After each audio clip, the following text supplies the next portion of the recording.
आप सभी को मुझ मनीष वैष्णव का प्रणाम। मैं एक ज्योतिष हूँ और प्रवक्ता भी हूँ।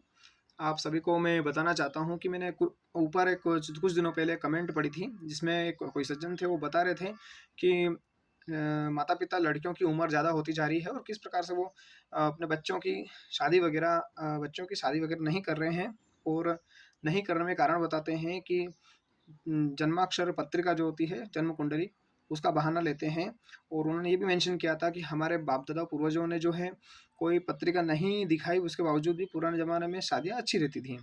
और पुराने ज़माने में तो पत्रिका मिलन करते भी नहीं थे, ऐसा कुछ उन्होंने मेंशन किया है। तो मैं उनका जवाब देना चाहता हूँ, चूँकि मैं एक ज्योतिष भी हूँ। और इस बात को मेरा कर्तव्य है कि मैं आपको सामने इस चीज़ को रखूँ कि वास्तविकता में शादी विवाह के मामलों में पत्रिका क्यों बनाई जाती है, पत्रिका मिलान क्यों किया जाता है। सबसे बड़ी बात यह है कि हम पत्रिका मिलान इसलिए करते हैं कि अगर किसी व्यक्ति को, लड़के को जैसे मंगल है और लड़की को नहीं है, तो हम ये मिलान करते हैं कि मंगल दोनों को हो। सामने वाले को अगर मंगल है, लड़के को मंगल है, तो कितना भारी है, मतलब भारी से मतलब कितना खतरनाक है, क्या वो मारक है या इजी गोइंग में उनका काम हो जाएगा। दूसरी चीज, अगर मंगल वाले लड़के से, मंगल लड़की से, बिना मंगल वाले लड़की या लड़के का विवाह कर दिया तो क्या होगा। ये खाली मैं एक मंगल का उदाहरण ले रहा हूँ, उसके पीछे बहुत सारी दूसरी भी चीजें हैं। तो अगर अपन मंगल पे बात कर लेते हैं, तो मंगल का मतलब ये होता है कि एक व्यक्ति के जीवन में यदि मंगल किसी का भारी है, लड़के का, लड़की का, और उसे के बिना मंगल वाले लड़के या लड़की की शादी हो जाएगी, तो वो या तो जब कब जब उस मंगल का एक सभी ग्रहों का टाइम पीरियड होता है पत्रिका में, समय समय पर सबका मिलता जाता है, सबका एक साथ नहीं चलता। तो जब मंगल की महादशा आएगी, उसके अंदर ही मंगल की अंतरदशा या किसी मारक ग्रह की अंतरदशा, प्रत्यंतर दशा आएगी, तब वह वह लड़का जिसके मंगल नहीं है, उससे शादी होने पर, मंगल वाले शादी होने पर उन दोनों का या तो तलाक हो जाएगा उस अवधि में, पीरियड विशेष में, या तो उन दोनों का तलाक हो जाएगा, या जो बिना मंगल वाला लड़का लड़की है उसका उसकी मृत्यु हो सकती है, या उनका एक्सीडेंट वगैरह हो सकता है, या वो अपंग हो सकते हैं। इस प्रकार से मंगल भी 10-12 प्रकार के हैं।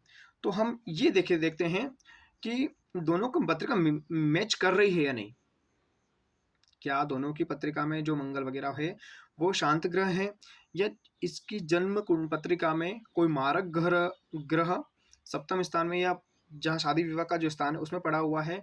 सामने वाले को यह किसी प्रकार से हानि तो नहीं पहुंचाएगा कि आगे आने वाले समय में इनका डाइवर्स तो नहीं हो जाएगा, या किसी की मृत्यु वगैरह तो नहीं होगी, या सामने वाले कोई रोग तो नहीं होगा, कोई लंबी बीमारी तो नहीं हो जाएगी, इस प्रकार से। रही बात, आप बोल रहे हैं कि शादी चलती नहीं चलती है, पुराने ज़माने बिल्कुल सही साथ चलती थी, तो इसका मैं आपको एक और आपके दिमाग से ये बात हटा देना चाहता हूँ। ये आप ये वहम ना पालें, क्योंकि पुराने ज़माने में जब बिना पत्रिका मिलान किए भी यदि शादी हो जाती थी, तो मंगल वाले लड़के से या मारक ग्रह वाले लड़के से या लड़की से, किसी बिना मंगल वाले या सौम्य ग्रहों वालों से शादी हो जाती थी। तो आपने कई बार देखा होगा, 10 साल में, 20 साल में, 15 साल में लड़का या लड़की दोनों में से एक या तो मर जाते थे, या दोनों का डाइवोर्स या किसी प्रकार से विछड़न हो जाता था। युद्ध होते थे पहले बहुत सारे, तो उसमें बहुत सारे लोग मर जाते थे। तो ये भी एक याद रखने वाली बात है कि उन दोनों की जोड़ी बिगड़ी है, जोड़ी न बिगड़े इसके लिए, और कि दोनों में से किसी को समस्या न हो, इसलिए हम पत्रिका मिलान करते हैं। इसके लिए नहीं कि आप कितने दिन शादी रखोगे, भी ये तो आपके विचारों पे, हम फिर भी विचार भी मिलान करते हैं कि दोनों की विचारधाराएं कैसी है। पत्रिका मिलान करते समय ये भी देखा जाता है कि दोनों की विचारधारा एक है, गुण मिले कि नहीं मिले। अब आप पुराने जमाने में जाते हो तो मैं आप भगवान राम की, अब जब राम के ज़माने में हम जी रहे हैं क्योंकि राम मंदिर बन रहा है, तो मैं भगवान राम की मैं बता दूं, भगवान राम माता सीता के भी पत्रिका मिलान की थी, और उनमें उनके जितने गुण थे वो सर्वोत्तम सर्वोत्कृष्ट गुण मिले थे। जितने गुण होता है ना, सारे मिले थे, जितने सुयोग थे सारे मिल गए थे, इसलिए उन दोनों की शादी हुई। आप में ये आपको पता नहीं होगा, मैं आपको बता रहा हूँ, और बहुत सारे बुद्धिजीवियों को। दूसरी बात, मैं आपको एक बहुत बड़ी चीज़ बता रहा हूँ। आप यदि पत्रिका मिलान करने जाते हैं तो इस चीज़ को आप नोट करके दिमाग में बिठा लीजिए। किसी पत्रिका को देखने के लिए जन्म कुंडली के कम से कम लाखों सूत्र हैं, और मुझे नहीं लगता कि जितने पंडित अभी या जितने ज्योतिष या जो भी एस्ट्रोलॉजी करते हैं या ज्योतिष करते हैं, वे सभी लाखों सूत्रों को मुंह पर ही याद रखते होंगे। कारण सभी आप किसी व्यक्ति के पास कुंडली मिलाने जाएंगे, क्या आप उसको किसी डॉक्टर की फीस के बराबर भी पैसे देते हैं? नहीं देते हैं। फिर वो सामने वाला आपकी एक एक चीज को क्यों देखेगा? वो ऊपर ऊपर मोटे मोटे तरीके से बता देगा, पर किसी जन्म पत्रिका में आपका सब कुछ होगा, नहीं होगा, डाइवोर्स होगा, बीमारी होगी, या विछड़न होगा, या और कोई कुछ होगा, कहाँ कहाँ ट्रांसफर होगा, वो सब भी निकाला जा सकता है। किसकी विजय होगी, किसकी हार होगी, कब नहीं होगी, कब इसके सितारा बुलंद होंगे, कब इसके सितारे सो जाएंगे, ये भी निकल सकता है। पर कब? उसके लिए कितना अध्ययन चाहिए? उसके लिए गहन अध्ययन 4-4 5-5 दिन की अगर आपकी पत्रिका को लेकर बैठेगा कोई व्यक्ति ज्योतिष, तब जाके निकल पाएगा।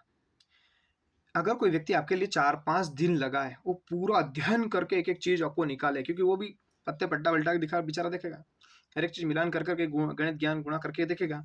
अब उसके लिए आप उसको कितने पैसे दे देंगे? आपको इसको उसका घर तो बांध नहीं देंगे।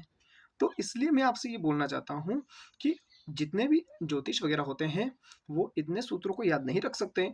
अगर कोई रख सकता है और किसी ने रखे हैं, तो मैं उसमें आपको दंडवत प्रणाम करता हूँ। परंतु आप इस बात को समझें कि अगर आप बोलते हैं कि सारे पंडित ऐसे हो गए, यदि आप ये बोलते हैं कि सारे ही ज्योतिष ऐसे ही हैं, या हम कई बार बोलते हैं कि सारे ही ऐसे ही हैं, तो सारे में सब आ जाते हैं। उसमें सब खराब नहीं होते, या सबको सबकी गलतियां नहीं होती हैं। कोई एक या दो अगर मिस्टेक करते हैं, तो उसकी गलती पूरे समाज पर हम नहीं थोप सकते, क्योंकि उसमें अच्छे लोगों की भी वो आ जाते हैं। और आप क्यों अच्छे लोगों की बुराई करके पाप के भागीदार बनते हैं? इसलिए आप ये बिल्कुल ना सोचें कि हम पत्रिका मिलान करते हैं तो इसलिए करते हैं ताकि ये जोड़ी बनी रहे, दोनों इसको निभाएंगे। हाँ, निभाते हैं, परंतु अगर नहीं निभाया तो हमारी क्या गलती? भाई ज्योतिष, आप किसी ज्योतिष को इतने पैसे भी नहीं देते हैं कि मतलब किसी डॉक्टर की फीस के बराबर, क्योंकि 500-500 700 रुपये उसकी फीस होती है। पंडित जी के यहाँ पर या किसी ज्योतिष के यहाँ पर आप कितने पैसे देंगे? 200 रुपये। अधिकतर तो गली मोहल्लों में बेचारे जो पंडित जी रहते हैं, वो वही देखते हैं। उनका कितने पैसे देते हैं? 50 रुपये, 51 रुपये, 100 रुपये, 200 रुपये, 500 रुपये, ज़्यादा 500 रुपये है। और यदि कोई अनुष्ठान बता देता है, कोई पंडित आपको बता देता है ये अनुष्ठान कर लीजिए, अनुष्ठान कितने पैसे आप खर्च करते हैं?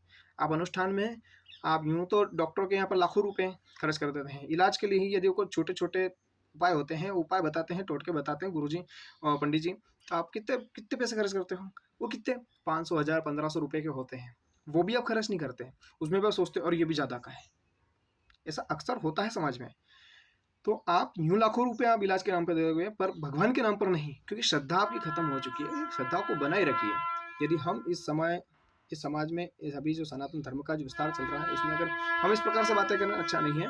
और मैं आप सभी से अनुरोध करता हूँ कि पत्रिका यदि कोई दिखाते हैं, तो उसके लिए इन फैक्टर को आप बिल्कुल ध्यान में रखें।